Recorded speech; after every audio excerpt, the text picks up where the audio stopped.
जय हिंद प्यारे दोस्तों। आज का ये video UP DElEd third semester के विद्यार्थियों के लिए बेहद खास होने वाला है। आज के इस वीडियो में हम समावेशी शिक्षा विषय का मॉडल पेपर करने वाले हैं जो उनके एग्जाम के लिए काफी महत्वपूर्ण है। तो चलिए बढ़ते हैं प्रश्नों की ओर। तो पहला प्रश्न है, ब्रेल लिपि उपयोगी है दृष्टिबाधितों के लिए, श्रवण बाधितों के लिए, अस्थि बाधितों के लिए, उपयुक्त में से कोई नहीं। तो ब्रेल लिपि उपयोगी है दृष्टिबाधितों के लिए, ऑप्शन ए सही होगा। टर्मन के अनुसार सामान्य बुद्धि लब्धि बालकों की बुद्धि लब्धि होती है 140 से अधिक, 120 से 140, 110 से 120, 90 से 110। तो टर्मन के अनुसार सामान्य बालकों की बुद्धि लब्धि 90 से 110 होती है, ऑप्शन डी सही होगा। बढ़ते हैं अगले प्रश्न की ओर। तो अगला प्रश्न है, भारतीय पुनर्वास परिषद अधिनियम कब पारित हुआ था? 1991, 1992, 1993, 1995। तो भारतीय पुनर्वास परिषद अधिनियम 1992 में पारित हुआ था, ऑप्शन बी सही होगा। बढ़ते हैं अगले प्रश्न की ओर। तो अगला प्रश्न है, मनोविज्ञान शाला उत्तर प्रदेश स्थित है?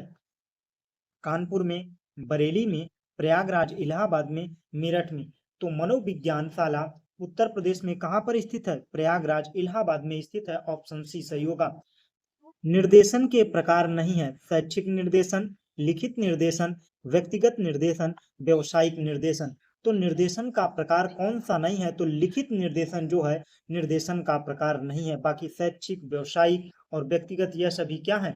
निर्देशन के प्रकार हैं। सही दृष्टि कहलाती है 6/6, 6/9, 6/12, 6/18। तो सही दृष्टि कहलाती है 6/6, ऑप्शन ए सही होगा। और ये जो प्रश्न आप लोगों को मिल रहे हैं, यह प्रश्न वो प्रश्न है जो परीक्षा में कई बार रिपीटेड है और आपके एग्जाम के लिए काफी महत्वपूर्ण है। तो चलिए बढ़ते हैं अगले प्रश्न की ओर। तो अगला प्रश्न है, वर्तमान में निःसशक्त बच्चों की शिक्षा को कहा जाता है? विशेष शिक्षा, समेकित शिक्षा, समावेशी शिक्षा, इनमें से कोई नहीं। तो वर्तमान समय में निःसशक्त बच्चों की शिक्षा को कहा जाता है समावेशी शिक्षा, ऑप्शन सी सही होगा। बढ़ते हैं अगले प्रश्न की ओर। तो अगला प्रश्न है, परामर्श एवं निर्देशन देने वाली संस्था मनोविज्ञान शाला उत्तर प्रदेश में स्थित है? लखनऊ में, बरेली में, वाराणसी में, इलाहाबाद, प्रयागराज में। तो परामर्श एवं निर्देशन देने वाली संस्था मनोविज्ञान शाला कहाँ पर स्थित है?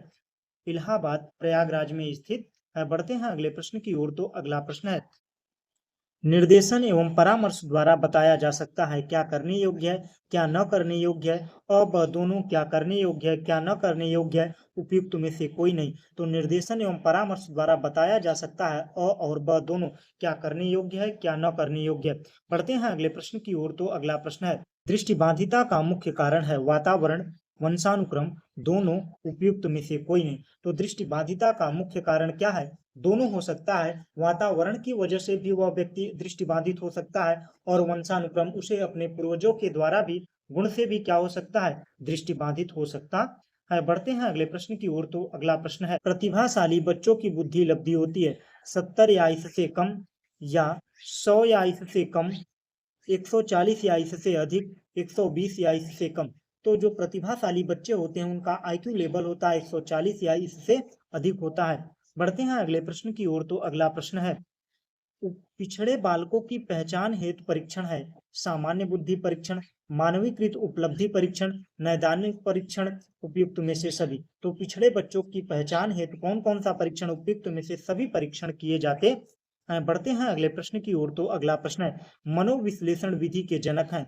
Skinner, Pavlov, Freud, Thorndike. तो मनोविश्लेषण विधि के जनक कौन है? फ्रायड है, ऑप्शन सी सही होगा। बढ़ते हैं अगले प्रश्न की ओर। तो अगला प्रश्न है, परामर्श से संबंधित उपकरण है? संचित अभिलेख, साक्षात्कार, आत्मकथाएं एवं निरीक्षण, इसके अलावा उपयुक्त में से सभी। तो परामर्श से संबंधित उपकरण यह सभी हैं, ऑप्शन डी सही होगा। बढ़ते हैं अगले प्रश्न की ओर। तो अगला प्रश्न है, अस्थि बाधितों हेतु आरक्षण का प्रावधान है? 2%, 4%, 3%, इनमें से कोई नहीं। तो अस्थि बाधितों हेतु आरक्षण का प्रावधान 4% है, ऑप्शन बी सही होगा। अब पूरे बहुविकल्पी प्रश्न समाप्त हुए। अब हम अति लघुत्तरी प्रश्नों को करने वाले हैं। अगर आप लोगों को वीडियो अच्छा लग रहा है, यहाँ तक वीडियो देखा है, तो वीडियो को लाइक कर दीजिए, अपने ग्रुप में शेयर कर दीजिए और चैनल पर नए हों तो चैनल को सब्सक्राइब कर लीजिए। इसी प्रकार से हम हर एक सब्जेक्ट का एक बेहतर मॉडल पेपर ला रहे हैं जो आपके परीक्षा के लिए काफ़ी कारगर साबित होगा। हम उन प्रश्नों को ले रहे हैं जो परीक्षा में कई बार पूछे गए हैं, जैसे यही प्रश्न है, यह प्रश्न 2017-2022 में पूछा गया, इसलिए इंपॉर्टेंट हो जाता है। जो प्रश्न ज्यादा रिपीट हो रहे हैं उन प्रश्नों को हमने लिया है। तो चलिए बढ़ते हैं प्रश्नों की ओर। तो पहला प्रश्न है, समावेशी शिक्षा से आप क्या समझते हैं? समावेशी शिक्षा से आशय उस शिक्षा प्रणाली से है जिसमें एक सामान्य छात्र दिव्यांग छात्र के साथ विद्यालय में अधिकतर समय बिताता है। शिक्षा का समावेशीकरण यह बताता है कि विशेष शैक्षणिक आवश्यकता की पूर्ति के लिए एक सामान्य छात्र और एक दिव्यांग छात्र को समान शिक्षा प्राप्ति का अवसर मिलना चाहिए। समावेशी शिक्षा वह शिक्षा होती है जिसमें बिना किसी भेदभाव के, चाहे वो प्रतिभाशाली बालक हो, चाहे सामान्य बालक हो, चाहे विशेष बालक हो, सभी को एक साथ पढ़ाने का जो प्रक्रिया है वही क्या है? समावेशी शिक्षा प्रणाली है। बढ़ते हैं अगले प्रश्न की ओर। तो अगला प्रश्न है, बुद्धि लब्धि ज्ञात करने का सूत्र है। बुद्धि लब्धि का सूत्र किसने दिया था? टर्मन ने दिया था। टर्मन ने क्या बताया था? मानसिक आय बटे वास्तविक आय, मानसिक आय बटे वास्तविक आय गुणा 100। यह क्या है? बुद्धि लब्धि का सूत्र है। इसको याद रखिएगा। इसको किसने दिया था? टर्मन ने दिया था। टर्मन ने दिया था। और बुद्धि परीक्षण की शुरुआत किसने की थी? बुद्धि परीक्षण की शुरुआत अल्फ्रेड बिने ने की थी। बढ़ते हैं अगले प्रश्न की ओर। तो अगला प्रश्न है, पिछड़े बालकों की कोई दो विशेषता बताइए। तो सबसे पहले जानिए कि पिछड़ा बालक है कौन। तो पिछड़ा बालक वो है जो सामान्य बालकों से उसका स्तर नीचे है। तो ऐसा कहिए कि जिसका आईक्यू लेवल 90 से कम है, वो कैसा बालक है? पिछड़ा बालक है। मतलब सामान्य, जैसे कक्षा 5 में कोई बालक पढ़ रहा है तो उसे जोड़ घटाना गुणा भाग किताब को पढ़ना आना चाहिए, लेकिन वह यह सारी चीजें नहीं कर पा रहा है, तो कैसा बालक है? पिछड़ा बालक है। मतलब सामान्य बच्चों से जिसका स्तर पीछे है वो कैसा है? पिछड़ा बालक है। तो उसका कारण क्या हो सकता है? सीखने की धीमी गति। तो पिछड़े बालक सामान्य बच्चों की तुलना में धीमी गति से सीखते हैं। शैक्षणिक उपलब्धि में कमी। पिछड़े बालक अपनी कक्षा के अन्य बच्चों की तुलना में कम शैक्षिक उपलब्धि प्राप्त करते हैं, उन्हें क्या कहा जाता है? पिछड़ा बालक कहा जाता है। पिछड़ा बालक समझ में आया। अब बढ़ते हैं अगले प्रश्न की ओर। तो अगला प्रश्न है, अपवंचित बालक किन्हें कहते हैं या अपवंचन क्या है? अपवंचित बालक वे हैं जो सुविधा के क्षेत्र में सामान्य बालकों से कम होते हैं। वे विभिन्न प्रकार की सुविधाओं जैसे आर्थिक, सामाजिक, सांस्कृतिक आदि से वंचित रह जाते हैं। उन्हें अपवंचन का समानार्थी शब्द उपेक्षित या अपवंचित बालक कहते हैं। मतलब जो एससी एसटी वाले बालक होते हैं वो कैसे बालक होते हैं? अपवंचित बालक होते हैं। अपवंचित बालक वो होते हैं जिनसे समाज ने मुख मोड़ लिया है, जो आर्थिक, सामाजिक और सांस्कृतिक रूप से पीछे छूट गए हैं। वह बालक कैसे कहलाते हैं? अपवंचित बालक कहलाते हैं। जिनकी मूलभूत आवश्यकताएं नहीं पूरी हो रही हैं वो कैसे बालक हैं? अपवंचन बालक हैं। अपवंचन समझ में आया। बढ़ते हैं अगले प्रश्न की ओर। तो अगला प्रश्न है, वाक दोष का अर्थ स्पष्ट कीजिए। वाक दोष वह दोष है जिसमें बालक अपने मन के भाव या विचारों को किसी व्यक्ति के सामने स्पष्ट रूप से नहीं रख पाते हैं। वाणी दोष बाधित वे बच्चे हैं जो मुख की आवाज बोले गए शब्दों में तालमेल अथवा शब्दों में समायोजित करने में कठिनाई महसूस करते हैं। जिनके बोलने में विकृतियां हैं, जिनके बोलने में कठिनाई आ रही है, जिन बच्चों को बोलने में कठिनाई आ रही है, तो किससे पीड़ित हैं? वाक दोष से पीड़ित हैं। तो वाक दोष समझ में आया। बढ़ते हैं अगले प्रश्न की ओर। तो अगला प्रश्न है, बाल अपराध रोकने हेतु दो प्रमुख उपाय लिखिए। तो बाल अपराध को प्रारंभिक अवस्था में रोका जा सकता है यदि घर विद्यालयों में उचित देख रेख की जाए। बालक को आवश्यक सुविधाएं उपलब्ध कराना। अन्य उपाय, बाल गृह विशिष्ट स्कूलों का प्रयोग करके बाल अपराध को रोका जा सकता है। बढ़ते हैं अगले प्रश्न की ओर। तो अगला प्रश्न है, धीमी गति से सीखने में कौन कौन से कारण है? धीमी गति से सीखने के निम्न कारण है, संवेगात्मक, मानसिक, बौद्धिक, शारीरिक, वातावरणीय कारक। यह सभी कारक धीमी गति से सीखने के कारण हैं। बढ़ते हैं अगले प्रश्न की ओर। तो अगला प्रश्न है, समस्यात्मक बालक किसे कहते हैं? समस्यात्मक बालक वे बालक जो कुछ असामाजिक, अनैतिक कार्यों को करने लगते हैं और बार बार समझाने या मना करने पर वह अपने व्यवहार पर नियंत्रण नहीं कर पाते हैं, वह समस्यात्मक बालक होते हैं। तो वैलेंटाइन के अनुसार समस्यात्मक बालक शब्द सामान्य रूप से ऐसे बच्चों का वर्णन करने के लिए प्रयोग किया जाता है जिनका व्यवहार अथवा व्यक्तित्व किसी बात में गंभीर रूप से असामान्य होता है। वैलेंटाइन के अनुसार लिखना चाहें तो इस प्रकार से लिख सकते हैं, वरना ऊपर वाला जो मैंने परिभाषा बताया है उस प्रकार से आप लिख सकते हैं। बढ़ते हैं अगले प्रश्न की ओर। तो अगला प्रश्न है, एक अध्यापक दृष्टिबाधित बच्चों की पहचान कैसे कर सकता है?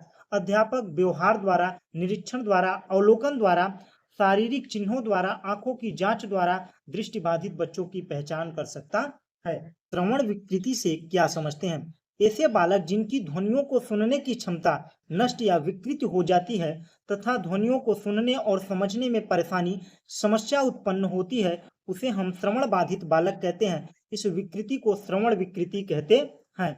यह पूर्ण या आंशिक हो सकता है। श्रवण विकृति का मतलब है जो कानों से बेहतर तरीके से नहीं सुन पाते या कम सुन पाते हैं या बिल्कुल नहीं सुन पाते हैं, उन्हें क्या कहा जाता है? श्रवण विकृति कहा जाता है। परामर्श का क्या उद्देश्य है? परामर्श का मतलब होता है राय देना। परामर्श के उद्देश्य निम्न है: व्यक्ति या बालक की शैक्षिक, व्यवसायिक, व्यक्तिगत समस्याओं को समझने में सहायता देना पहला उद्देश्य है। और क्या है? बालक को अपनी समस्याओं के स्व समाधान की योजना बनाने में सहायता देना, यह परामर्श का उद्देश्य होता है। बढ़ते हैं अगले प्रश्न की ओर। तो अगला प्रश्न है, बुद्धि लब्धि किसे कहते हैं? 100 उदाहरण स्पष्ट कीजिए। कोल एवं ब्रुस के अनुसार बुद्धि लब्धि यह बताती है कि बालक की मानसिक योग्यता में किस गति से विकास हो रहा है। तो बुद्धि लब्धि बराबर होता है मानसिक आयु बटे वास्तविक आयु गुणा 100। जब किसी बालक की मानसिक आयु 10 वर्ष है, वास्तविक आयु 8 वर्ष है, तो बुद्धि लब्धि कितनी होगी? 125 होगी। बढ़ते हैं अगले प्रश्न की ओर। तो अगला प्रश्न है, निर्देशन एवं परामर्श के दो प्रमुख अंतर बताइए। तो निर्देशन व्यक्ति को समझने, क्षमता का उपयोग करने, समस्या के संबंध में स्वयं निर्णय लेने करने में सहायता करता है, जबकि परामर्श उद्देश्य सलाह देना और व्यवहारिक रूप से सहायता करना ताकि व्यक्ति समायोजित हो सके। निर्देशित सामूहिक और व्यक्तिगत हो सकता है, जबकि परामर्श एक समय में केवल एक ही व्यक्ति के लिए उपलब्ध होता है। यह दो अंतर रहे निर्देशन और परामर्श के। पर्यवेक्षण के कोई दो प्रकार लिखिए। पर्यवेक्षण के कोई दो प्रकार लिखिए। तो पर्यवेक्षण के दो प्रकार निम्न है। पहला है नियंत्रणात्मक पर्यवेक्षण। यह आधिकारिक पर्यवेक्षण जैसा है, पर उचित क्रियाओं के लिए पुरस्कार, अनुचित क्रियाओं के लिए दंड द्वारा क्रियाओं को नियंत्रित करता है। उसके बाद में दूसरा क्या है? निरीक्षणात्मक पर्यवेक्षण। इनमें पर्यवेक्षण अधिकारी सर्वज्ञाता होता है और मुख्य उद्देश्य त्रुटियों का पता लगाना, और इसे आधिकारिक पर्यवेक्षण भी कहते हैं। देखिए, पर्यवेक्षण का मतलब होता है जांच करने वाला। ऐसा जांच करने वाला जो जांच करे और कमियों को पता करने के बाद में उस कमियों को दूर करने में सहायता प्रदान करे, वो क्या है? पर्यवेक्षक है। और जो यह प्रक्रिया चलती है वो क्या कहलाती है? पर्यवेक्षण कहलाती है। पर्यवेक्षण समझ में आया। बढ़ते हैं अगले प्रश्न की ओर। तो अगला प्रश्न है, और जो केवल कमियों को निकालने के लिए आए वो क्या होते हैं? निरीक्षण होता है। बाल अपराध के दो कारण लिखिए। तो बाल अपराध के दो कारण हैं कौन कौन से? विघटित परिवार, माता पिता में से किसी एक की मृत्यु या तलाक होने पर बच्चों की उचित देखभाल नहीं हो पाती है, जिससे वे उपेक्षित होकर आपराधिक कार्यों में लिप्त हो जाते हैं। दूसरा, माता पिता का पक्षपातपूर्ण व्यवहार, बालक अपेक्षित होकर समाज विरोधी गतिविधियों में लिप्त हो जाता है या उसकी मूलभूत जो आवश्यकताएं हैं वो पूरा न होने पर बालक बाल अपराध करने लगता है। डाइट के कोई दो उद्देश्य लिखिए। तो डाइट के निम्नलिखित उद्देश्य हैं: शैक्षिक प्रशासन एवं शैक्षिक सुधारों का विकेंद्रीकरण करना, आदर्श शिक्षा प्रशिक्षण केंद्र के रूप में प्राथमिक शिक्षा में गुणवत्ता सुधार करना, जिला स्तर की शैक्षिक योजनाओं का निर्माण करना, यह डाइट के उद्देश्य होते हैं। निरीक्षण प्रणाली में सुधार के कोई दो सुझाव लिखिए। तो निरीक्षण प्रणाली सुधार के सुझाव निम्न है। पहला, सीमित कार्य प्रणाली की जांच करके कार्य पद्धति में सुधार के लिए सुझाव देना। निम्न नियमों, प्रक्रियाओं, क्रियाओं को कार्यान्वित नहीं किया जा सकता, कार्यान्वित करने में कठिनाई आती है, इन नियमों और प्रक्रियाओं के बारे में टिप्पणी दी जाए। निरीक्षण प्रणाली सुधार के यही दो सुझाव हैं। बढ़ते हैं अगले प्रश्न की ओर। तो अगला प्रश्न है, अधिगम अक्षमता वाले बालकों के दो प्रकार लिखिए। अधिगम अक्षमता वाले बालक निम्न प्रकार के होते हैं। पहला है डिसलेक्सिया, पढ़ने संबंधित अक्षमता, जिसमें बालकों को पढ़ने में कठिनाई होती है, उसे क्या बोला जाता है? उसे अक्षमता को डिसलेक्सिया बोला जाता है। डिसग्राफिया लिखने संबंधित विकार, जिसमें बच्चा ठीक से लिख नहीं पाता है, लिखावट ठीक से नहीं हो पाती, उसमें कौन सी अक्षमता है? डिसग्राफिया है। और वह गणित के सवालों को नहीं लगा पा रहा है तो उसमें कौन सी अक्षमता है? डिसकैलकुलिया है। अब हम लघुत्तरी प्रश्नों को करने वाले हैं। अगर आप लोगों ने यहाँ तक वीडियो देखा तो एक अपना प्यारा सा फीडबैक जरूर दीजिए कि वीडियो कैसा लग रहा है। तो चलिए बढ़ते हैं प्रश्नों की ओर। तो उत्तरी का पहला प्रश्न, पर्यवेक्षण क्यों आवश्यक है, स्पष्ट कीजिए। अध्यापकों की कुशलता, कार्यकुशलता और विद्यालय की गतिविधियों का मूल्यांकन करने वांछित कार्य परिणाम की प्राप्ति के लिए पर्यवेक्षण आवश्यक है। शिक्षा में पर्यवेक्षण की आवश्यकता शिक्षकों को समन्वय, उत्प्रेरण, निर्देशन एवं विकास के लिए होती है।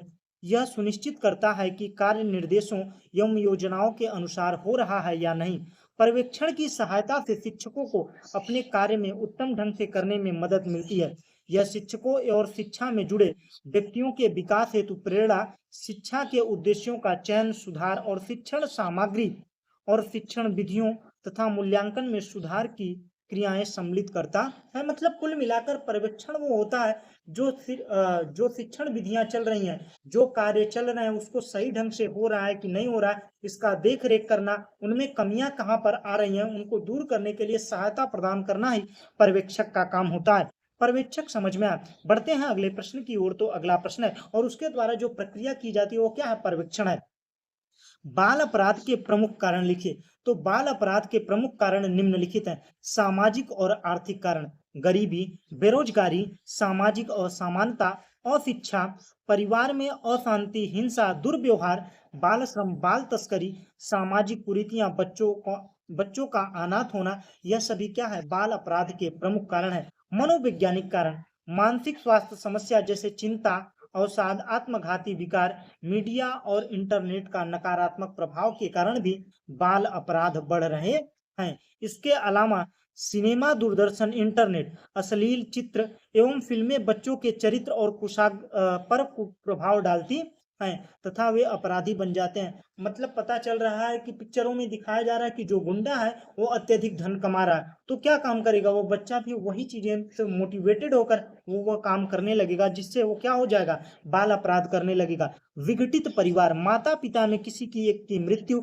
या तलाक होने पर बच्चे की उचित देखभाल नहीं हो पाती है, जिससे वह उपेक्षित होकर अपराधी कार्यों में लिप्त हो जाता है। और माता पिता का पक्षपातपूर्ण व्यवहार की वजह से भी क्या होता है? बाल अपराध होता है। अनुवांशिक कारण, अपराधी प्रवृत्ति माता पिता के वंशानुक्रम द्वारा भी प्राप्त होती है, अनुवांशिकता भी कारण हो सकता है। और शारीरिक कारण, शारीरिक दोष तिरस्कार का कारण बनने से, जिसमें बदले की भावना से अपराध हो सकता है। यौन अंगों का तीव्र विकास भी काम संबंधी अपराध का कारण बन सकता है।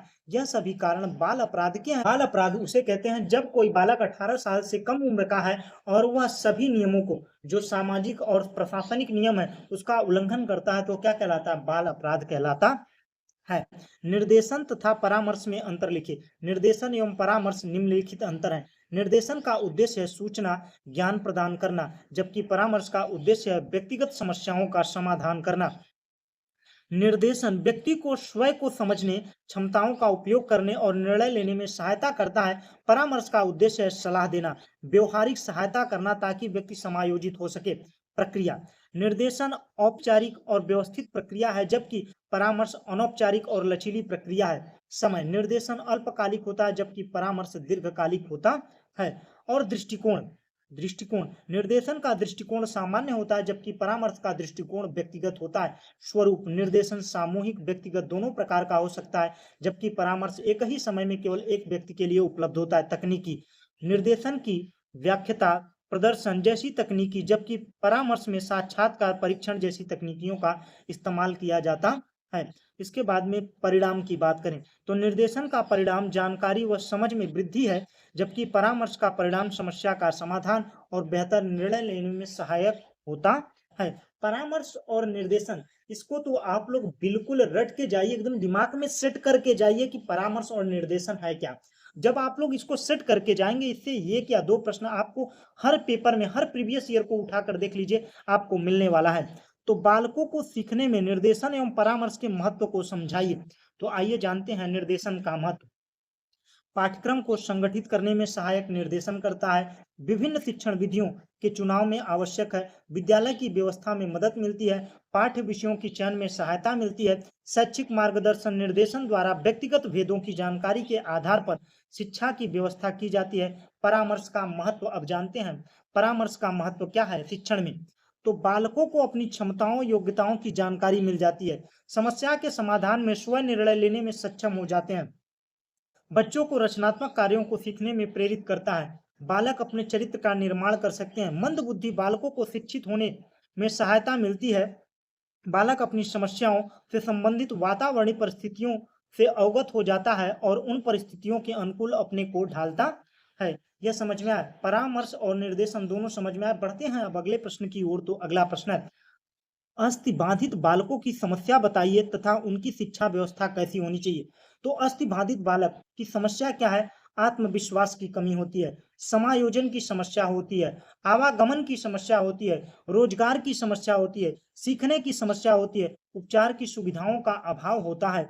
इसके अलावा प्रशिक्षित अध्यापकों की कमी होती है, अतिरिक्त कक्षा की कमी होती है, स्कूल में संसाधनों की कमी होती है और शिक्षा व्यवस्था के बारे में बात करें तो शिक्षा व्यवस्था में क्या है?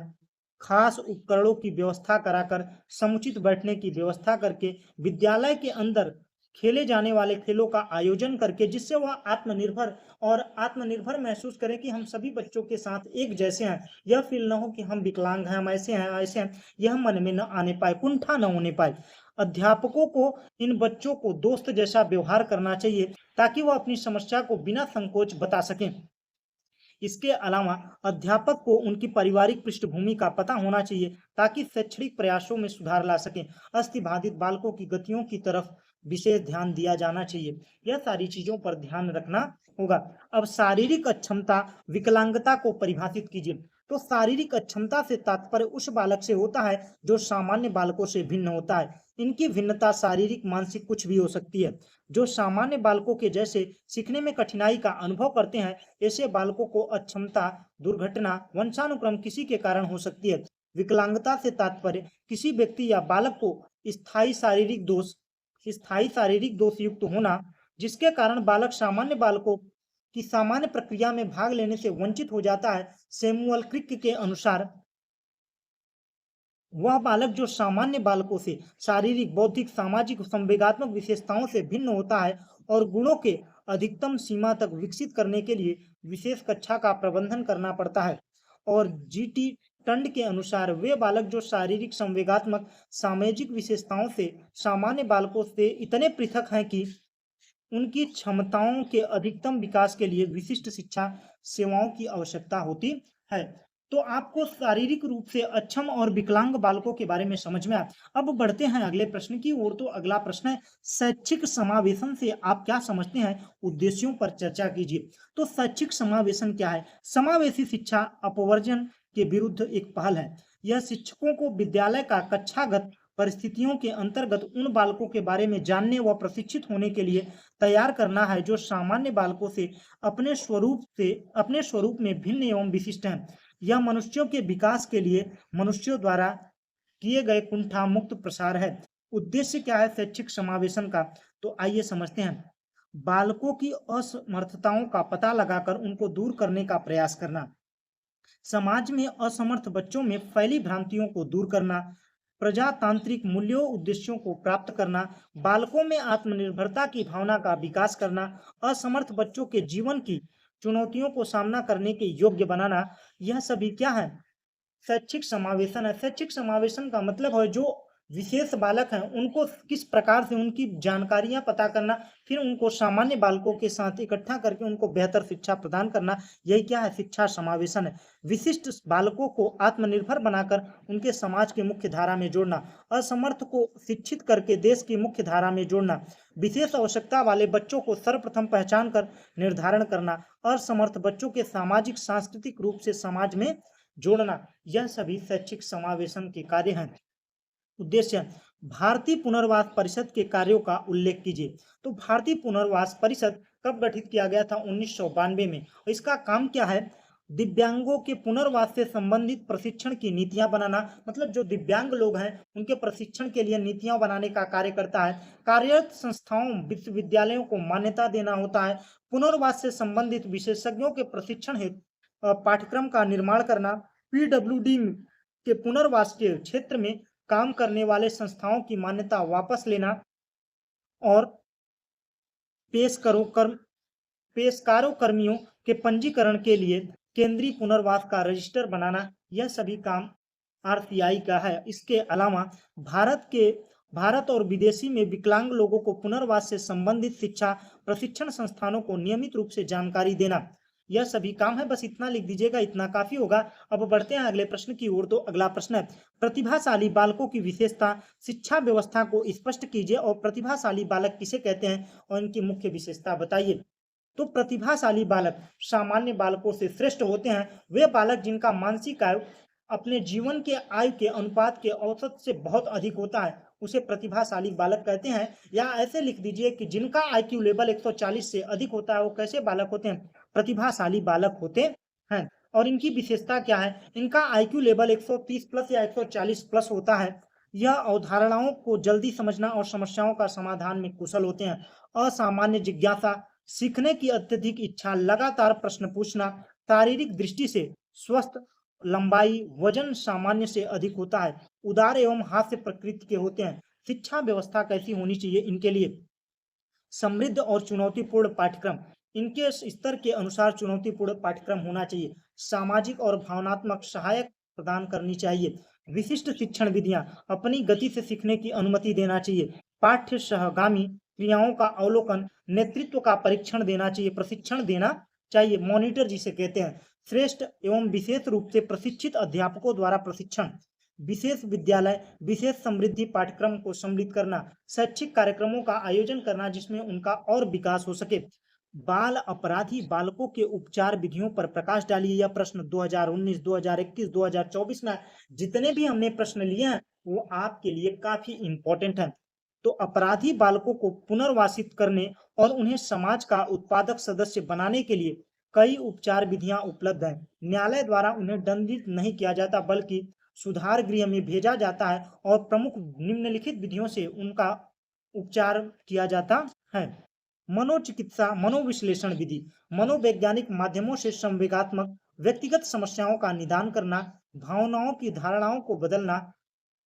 स्वप्न विश्लेषण विधि है। यथार्थ चिकित्सा, यह विचार आधारित कि जो अपनी बुनियादी जरूरतें पूरी करने में असमर्थ हैं वे गैर जिम्मेदार राना व्यवहार करते हैं। व्यवहारिक चिकित्सा, नवीन शिक्षण प्रक्रियाओं का विकास द्वारा सीखे हुए व्यवहार में सुधार करना, इनाम और सजा व्यवहार में बदलना। इस सभी के जरिए क्या किया जा सकता है? बाल अपराध का उपचार किया जा सकता है।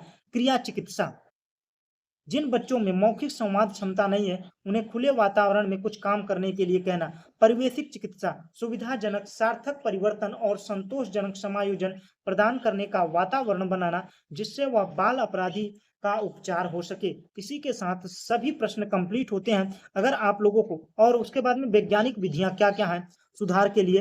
प्रशिक्षण विधि, सुधार स्कूल, विशिष्ट स्कूलें, किशोर न्यायालय, बंदी गृह या बाल गृह विद्यालय, वातावरण में सुधार करना, कारावास, यह सभी क्या है?